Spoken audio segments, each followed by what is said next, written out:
Hello, and welcome back to the Private Client Podcast. For those tuning in for the first time, I'm Charlie Chami. I'm an independent financial advisor at Glams IFA and a co-founder of the Private Client Network, a networking group for private client professionals. Our aim is to bring together all the various professional people who work with private individuals, be you financial advisors, investment managers, solicitors, tax advisors, at networking events so we can share our knowledge, hopefully refer our clients and build our respective businesses. Today, I'm delighted to be speaking to the wonderful Michael Holder, Senior Investment Manager at JM Fin. After studying economics, Michael joined JM Fin as a graduate, leaving after 3 years to join the private client department of Newton Investment Management, and after a 3-year stint in London, rejoined JM Fin as an investment manager. Michael, thank you so much for joining us. Not at all, Charlie. Thank you for having me on the podcast. Yeah, good to have you here. Right, before we dive into you and your history and stuff, what is an investment manager? Very good question. I'd say investment manager is an individual who looks after mainly private individuals, their wealth, their investments, and sort of takes on the responsibility of investing monies in predominantly the stock market to grow their wealth over the longer term. So these people coming to you, they've got an excess, they maybe, I presume at some point they decide that the bank isn't going to cut it and they want a bit more help managing it. Is that how it works? I think so, yeah. You have a sort of a mixture of people who may have sort of inherited money from sort of family or sort of or come into money through selling a business, and they just don't necessarily think that they have the expertise in managing their investments and would like a sort of helping hand and basically a long-term partner to guide them through various stages of their lives and look after things on their behalf. And that's when you guys come in. So you rewind the clock a little bit. You studied economics and went straight into investment management after that. Did you know that's what you wanted to do when you were sort of at university or before? I think it's sort of going back even further. It's sort of a family influence, really, Charlie.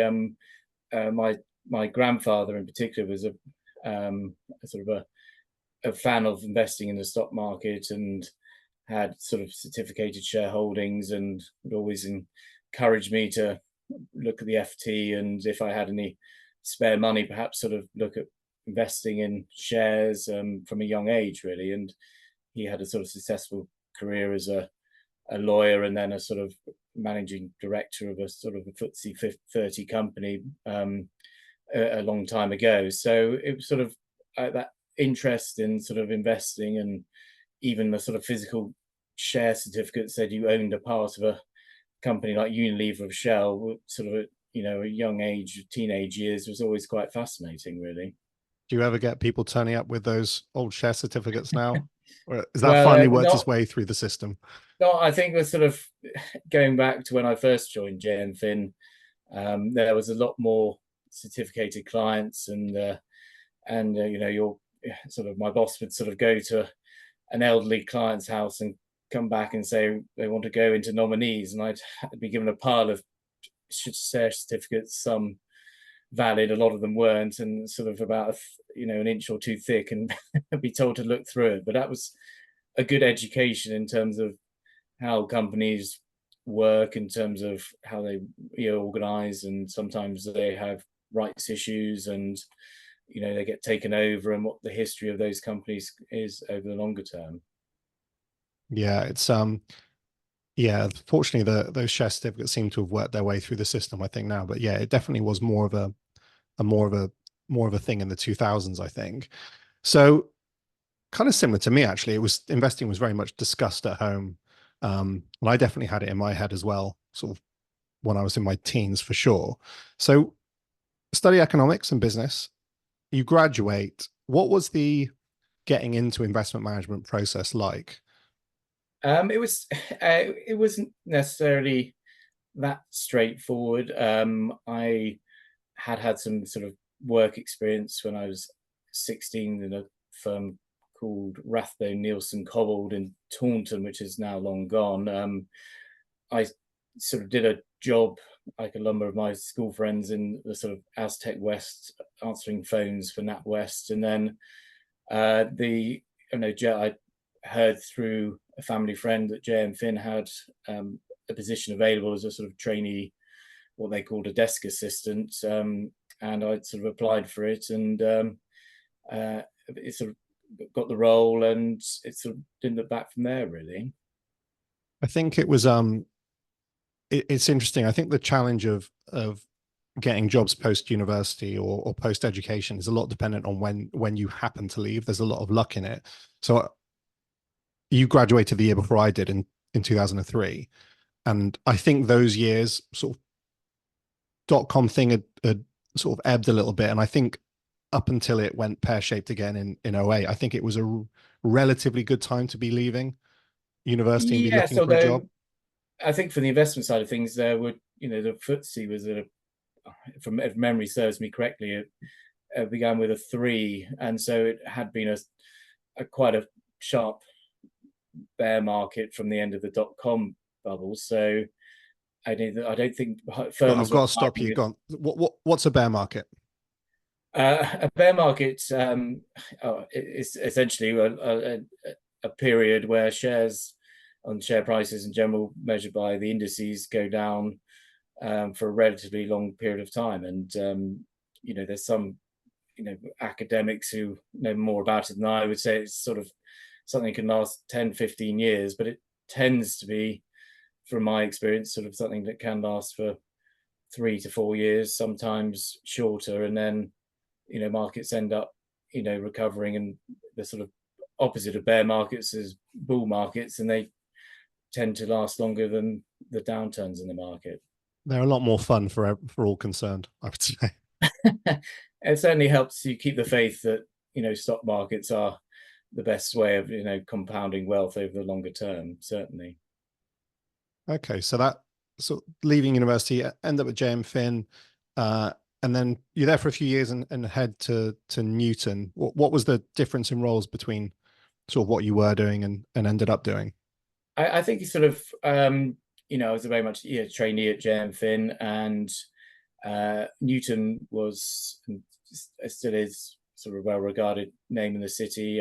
They don't have a private client department anymore, but I think it was a combination of personal circumstances about wanting to work in London for a little bit during my career, and the role I had at Newton was effectively supporting relationship managers with their sort of how they dealt with clients, really. It was a sort of lot more driven by sort of Newton products that clients would be given depending on their sort of attitude to investments and risk. But going back to the sort of bull market, bear market, it seemed a great time to join in August 2007, and 6 months later, everything had changed for the worse, and it was certainly an interesting few years, and I think you learn more, certainly learn more in more difficult markets such as those than you do in better times when markets are good. Yeah, that's definitely true. It's funny. I started in financial services in 2007, and it's often sort of cited as the start of the financial crisis. But I remember that first year, it was kind of bad, but I don't remember. It wasn't until 2008 that I think everyone clocked how bad. So yeah, so it didn't. Sorry, Charlie. Yeah, I don't disagree. Yeah, I think not all the sort of problems of mortgage-backed securities and sort of bad loans and sort of all those sort of things came out of the woodwork that really sort of spooked the system, and effectively banks wouldn't lend to each other and wouldn't necessarily talk to each other because they were all worried that whoever they would speak to might not, or do business with, might not be in business the next week. Yeah, which was a legitimate concern at the time. So you decide to. So what was the sort of push pull? So because you stayed at Newton in London for a few years, And then you moved back to JM Fin. Was that again? Was that a role change? Was that It was is that sort when of, you got to step up to the investment manager role? yeah, I think, I sort of had realized there's different approaches to running, client money. And I think the role that I'd seen at JM Fin was previously is different to the one I saw at Newton. So I think I always wanted to return back to the West Country, and an opportunity came back to rejoin JM Fin with the same colleagues, and the person who replaced me hadn't worked out. And I felt I certainly enjoyed my time at London, but the JM Fin approach of sort of investment management combined with relationship management was certainly an opportunity that I would have been silly not to have taken up again. And it gave me an opportunity to come back and, to live and work in Bristol as well. Yeah, no, it makes sense. What's the so in the advice world, there's a sign-off process called competent advisor status, basically when you take a qualified advisor, but then approve them to start dealing with clients. Is there something similar in the investment management world, like between you're qualified, you've got the right qualifications, but then you actually, to be let loose, so to speak? Yes, there is. I mean, the names change over the years, and I think you sort of have a initial sort of sign off papers you do, or exams you did, which I did at JM Fin, which allows you to sort of communicate with clients, but not necessarily invest their money. And then I did the sort of IMC when I was at Newton, which is the sort of what would be termed in the industry a level 4 qualification. And then there's the route is through the CISI, which is our regulatory, or sort of our industry body, I should say, was to do. They had the sort of diploma, which was replaced with the sort of wealth management masters. So I had one of the diploma papers, but then decided to go down the wealth management masters route because it was seen as a new qualification, and it was deemed a level 7 qualification rather than a level 6. And a number of my colleagues who hadn't necessarily, who have been an older, but sort of you've seen this in the sort of financial planning industry, as a number of people from earlier generations weren't necessarily qualified at all. So there was a lot of exams that had to be taken, and minimum thresholds met. So I thought, if I take the latest and greatest qualification, then that should hold me in good stead for the rest of my career. Yeah, no, that makes sense. And I do remember the joys of studying whilst working, and then you suddenly realize how easy you had it at university, and when all you had to Yeah. do was think about that and maybe the And odd social occasion. I think seeing colleagues who will remain nameless trying to study with having young children around as well is certainly something I felt very sorry for them at times. Yeah. No, that's true. So you move back to JMFin. Are you straight into the investment manager role, like immediately seeing clients and getting a book, or do you have how does that work? Do you have to start building your own client base? Do you get It, does the firm sort of help out with client acquisition? What's the process there? yeah, no, a very good question. It's something that the firm, sort of you form part of a sort of a team. So I rejoined my boss Toby Clarkson and was sort of supporting him and his clients, and as straight in as an investment manager role. So I had, sort of clients of my own that I was building myself. So they encourage you to build your own book of business, and in that respect, it's quite entrepreneurial. You're encouraged to go and excuse me, bring your own clients to the firm, as well as support your sort of Toby was a partner at the time, is now investment director, to sort of help his book of clients and make sure that there's enough qualified people looking after not only the existing clients, but to bring new clients to the firm. Yeah, it's a slow burn process, I find. And the things once you do start acquiring clients, then you get referrals from your existing Yeah, and certainly that's been the case with JM Fin. We don't sort of we do some marketing, of course, but we've very much been, since founding the office 25 years ago in Bristol, been a firm that's relied on word of mouth referrals, whether that be from existing clients or intermediaries, and that's held us in good stead for the last 25 years.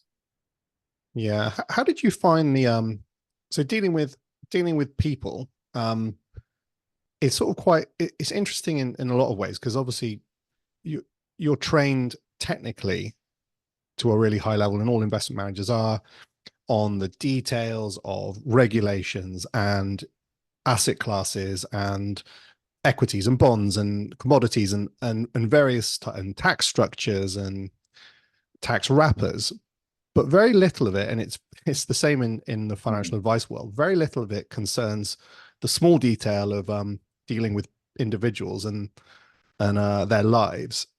How did you find that part of the process, as in dealing with the clients themselves?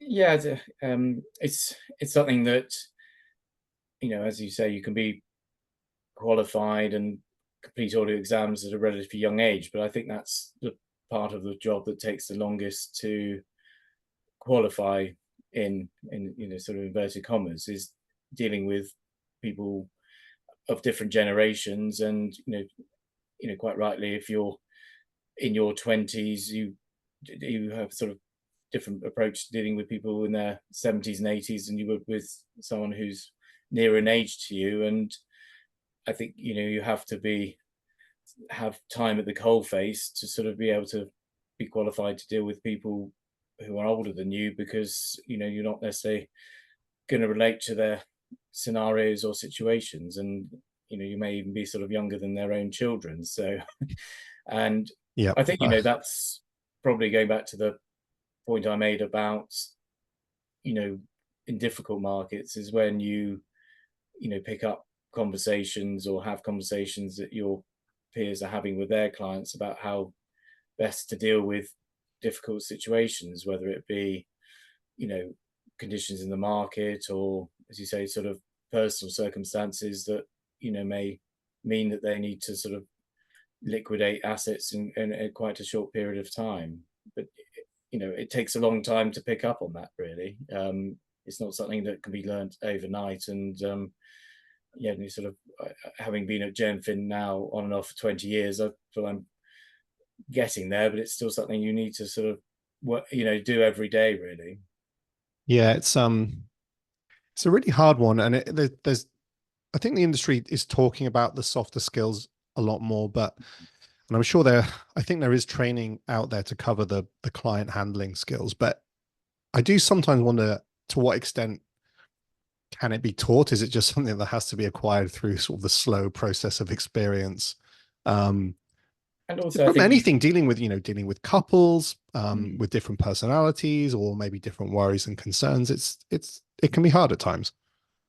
yeah, no, I think I've always been someone who is easy maybe to talk to, or I'm good at listening to sort of clients. And some people in different walks of life are not necessarily that's their bread and butter, or what they might be more technical and focus on things that have less interaction with people. But I think certainly in our industry, you're the sort of the shop window to the firm you're representing, and also you have sort of a lot of interactions with clients. And sometimes it might be in an hour-long meeting, 10 minutes about the portfolio, and the rest of it about the family, the dog, the horse, the cat. And And the and I think sailboat. that sort of, more you get to know your clients, the more that sort of evolves, really.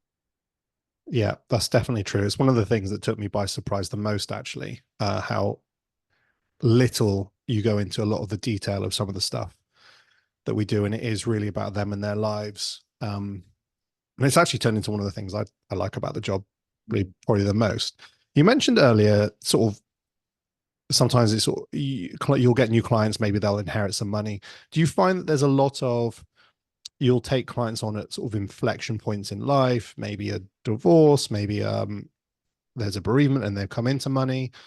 or sell a business? Is that often what the trigger is for people to get in Yeah, contact? it can be certainly, as they're selling a business, coming into significant sums that they've been successful businessmen before, but or businesswomen, I should say, as well, and they have focused for nothing else for 20, 30 years on running that business, and then they sort of got a bit of a void. They sold it for a significant sum, and it's sort of something that they're not really known to do. They've only been able to run a business well, and that's served them and their family very well. But actually, once they've taken a step back, it's it's what do we do with all this money? And that's where I sort of look to come in and offer them sort of advice and invest the money in a sort of sensible way that sort of means that they are and remain comfortable, and they sort of can structure things for longer term wealth inheritance, for the next generation, really. And other ways that we deal with clients, and sometimes that's more difficult, is when if you've got a beneficiary of a trust coming into quite a lot of money at the age of 18, and maybe sort of a grandparents set the trust up when they were born, and so on and so forth, and you've got to sort of manage that relationship quite carefully, because they have no experience of investing, and you know a significant sum for an 18-year-old is probably £3,000 or £4,000, and if they have something which is 300 or £400,000, it can seem very daunting. So again, we act as a always sort of coming in and making sure that they understand that this money is theirs technically, but the grandparents set this money aside to help them get on the housing ladder maybe at a later date, and this is long-term investment money, rather than something to go and flitter away on a sort of long weekend in Ibiza or something. I mean, With who would best do a friend. thing? Who would do a thing like that? But yeah, no, I think we where existing clients might and value our input is we're almost seen as a sort of a middleman between them gifting the money essentially to the grandchildren, and almost a gatekeeper on the funds to make sure that it does stay invested in sensible things and can give them the options in later life that they might not have been afforded themselves, and wanted to be able to offer that to different generations of their family. Yeah, no, it makes sense. Um, we we met at a different networking group, a networking group that we have both subsequently been aged out of after a certain birthday milestone. But the private client network, as people hopefully know, was very much set up to sort of bridge the gap between what investment managers do, where solicitors can come in, where financial advisors can come in. In that example that you're talking about, maybe a beneficiary of a trust, do you liaise then with the solicitor involved, or do you kind of refer on if you need trust set up? Is that something that you'll pull in a solicitor to help with? Yes, very much so. I mean, we've got my role isn't focused on the investments that they need to make in their names. We have a in-house sort of wealth planning department that can help with the sort of more esoteric financial planning side of things. But then we have also a good relationship with local solicitors who we can then refer, if they don't have any sort of existing solicitor relationship, say, well, this is a sort of thing that you might have, need, as you say, to look to set up a trust, or probably more relevant for our sort of generation, Charlie, is a number of our peers or a number of people our age who I might start looking after, whether it be sort of through pension consolidation, or they're starting to earn reasonably good salaries and wanting to save into ISAs, but a fair few don't have things like wills set up, and they've maybe now married with young children, and again, that's where I would actively look to refer them to a solicitor and say, this is really quite important. You have a will set up because you've got a lot of assets now, which is not something you really think about too much in your 20s, but as life gets more grown up in your 30s and 40s, it becomes increasingly more important. It's really true. And it is interesting. There's something about people heading into their 40s, definitely 50s, but 40s as well, when they just start focusing on those slightly serious things in life. Wills being one, maybe a bit later, the power of attorney thing. But it's interesting. We've got a lot better at asking about those things that we don't, it's not something that we do. But we've got much better at inquiring as to whether clients have those things set up, because they are so critical if things don't go precisely as planned. And I think it is really valuable for the client that it's flagged. And certainly, and it gives them peace of mind that if anything did happen, with your point on power of attorneys, we're able to speak to their power of attorney or next of kin or something,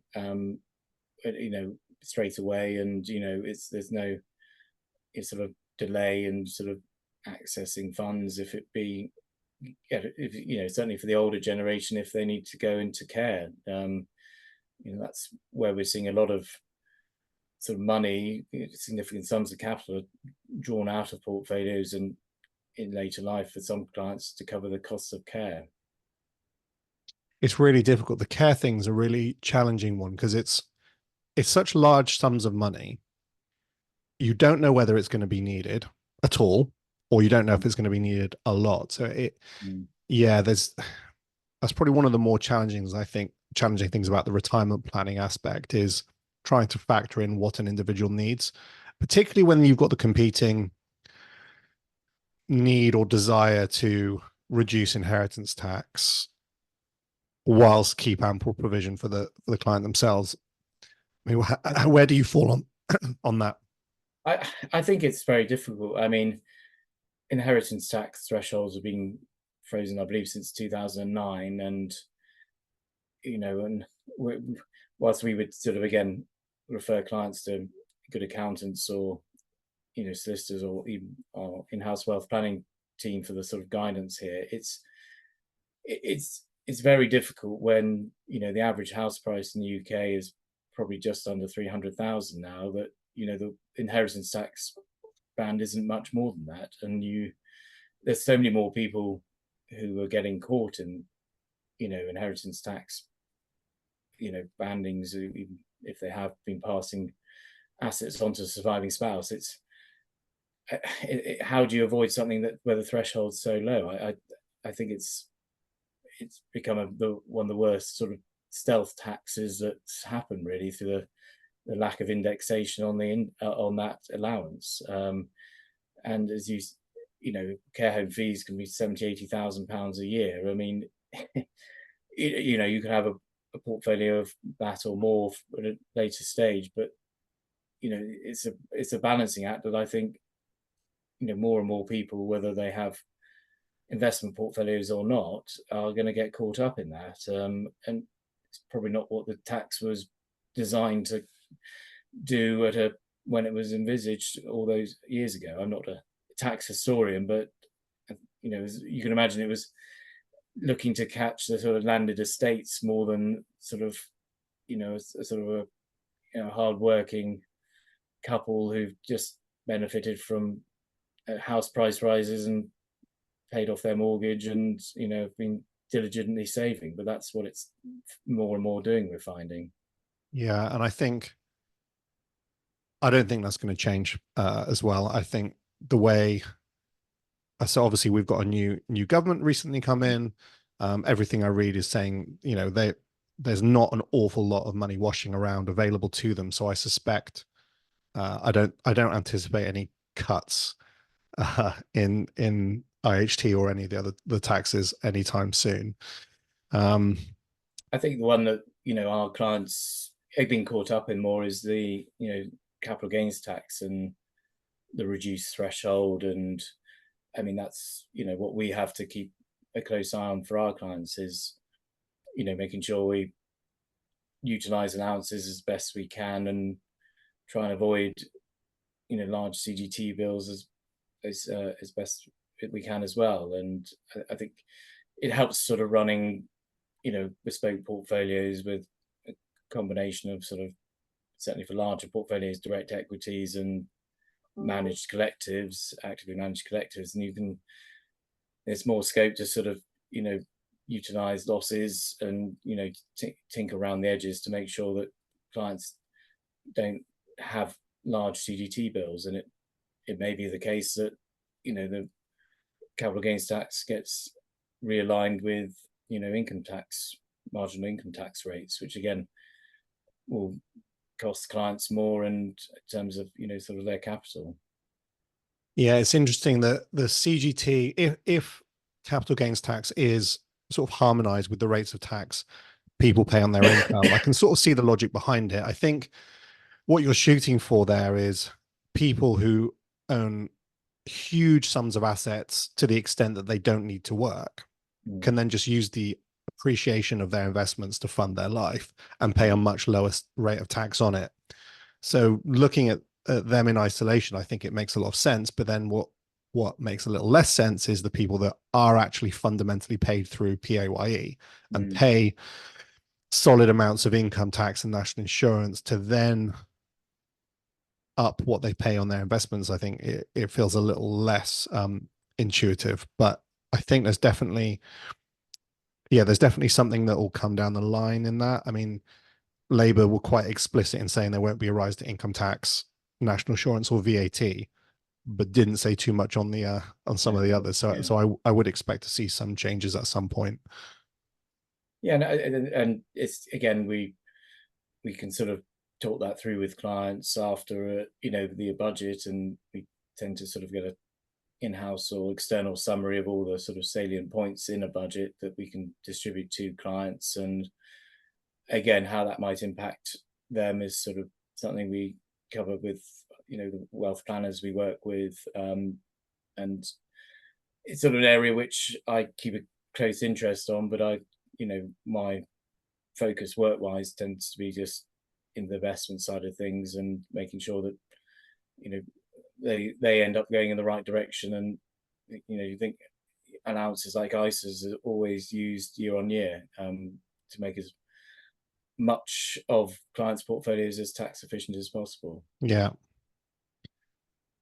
What if you had to choose something? What would you, the general person who's listening to this podcast, or someone in another profession, what is there about investing or personal finance that you wish more people knew that they don't?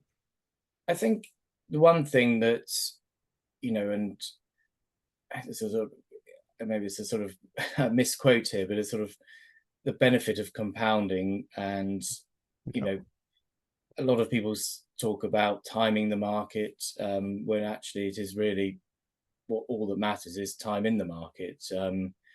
I mean, some of the research we get, and this applies to sort of the American stocks, but if you're invested in the S&P 500 over 20 years, based on sort of historical data, there is a 0% chance of losing money.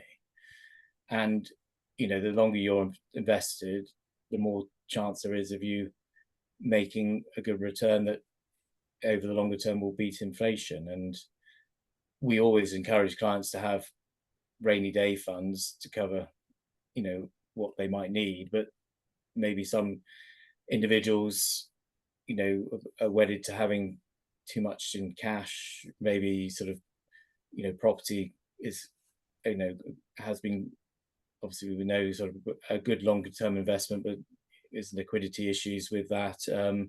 So I think, what I would sort of say is, if you're invested in sort of vanilla stocks and shares, liquid funds and assets, you've got, a number of ways of making your money grow, and getting rich slowly, I think, is the way it's best described. And I do like that phrase, the get rich slowly.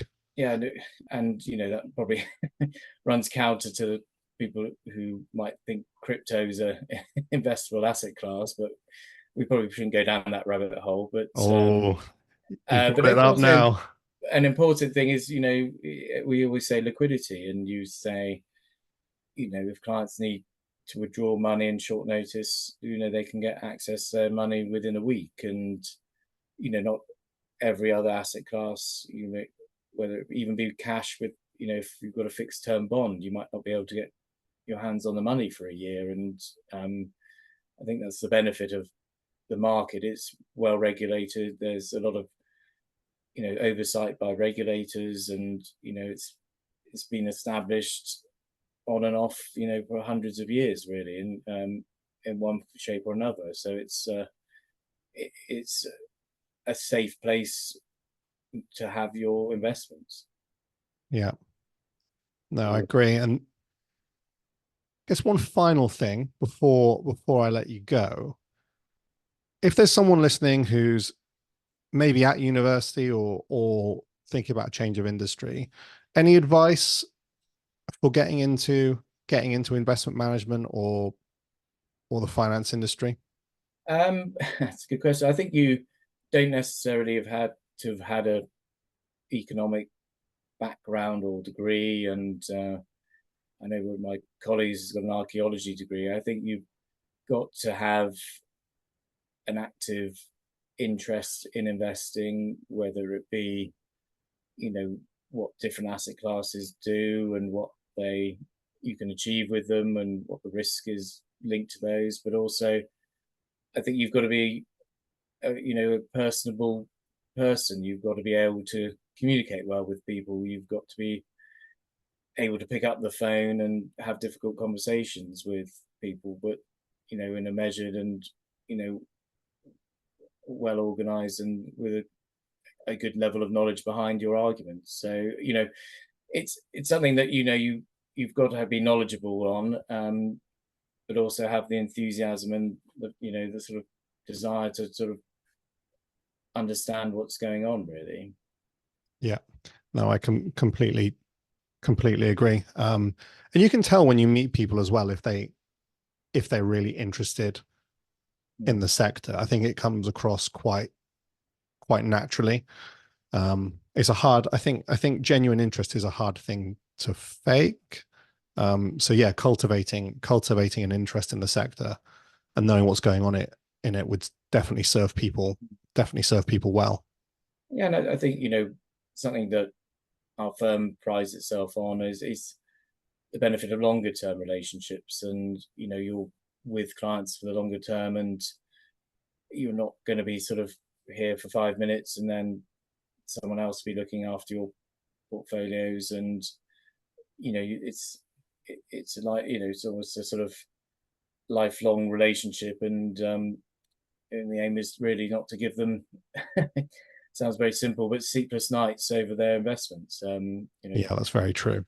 Clients have got enough things to worry about, whether it be careers, raising children, mortgages, and so on and so forth. The last thing they want to be them worrying about is how their investments are doing day by day. And I suppose having an investment manager, discretionary fund manager, gives them the peace of mind that there is someone looking at it closely and taking an active interest in their investments and making sure they're suitable for their needs and requirements.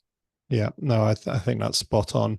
And just to cover the compliance side, so in relation to the investment returns of the S&P, I'm compelled to say that, of course, past performance is not a guarantee. Investments can go down as well as up. I feel like I write. I feel like they will do. Yeah, and returns are not guaranteed. I feel like I write that. We have to write that line so often on things, and it is true. And there will be harder times. And to be honest, there's a lot of studies actually on the performance of investment managers and financial advisors, and often one of the greatest value adds that we have is when they do go down, because people who are doing it on their own are often compelled emotionally or otherwise to sell at the worst possible times, and the value add of not selling or not cashing out when the news is bad, when everything looks dire, is huge. It's absolutely colossal. So it's a stressful time maybe, but that's sometimes where we can add the most value. Yeah, I would agree. I think you've got to look at the longer term history of investing, and there will be blips. And the most recent one was March 2020, when the market fell best part of 30% in 3 weeks, with the sort of onset of the pandemic. But we didn't look to panic then, and we just said we'll have the best to ride this out.